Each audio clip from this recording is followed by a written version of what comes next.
The StovePop FlexDrive Popper is the perfect tool for theater-style popcorn at home. The pouring handle makes pouring finished popcorn much easier. The crank handle with gearless FlexDrive cable comes with a lifetime warranty. The lid lifting rod attaches to the magnetic handle for burn-free pouring. The high-quality stainless steel clad bottom is perfect for induction, gas, and standard stovetops.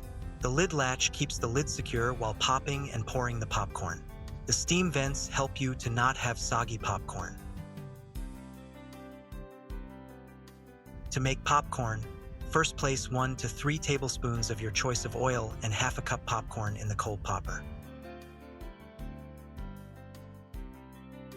Next, place the popper on a cold burner and turn the burner to medium-high heat. Place one hand on the wooden handle. Turn the crank handle with the other hand. Once you hear the first few kernels pop, turn the temperature down. Keep turning the crank handle until resistance is met. Remove the popper from the heat and allow kernels to continue popping without stirring.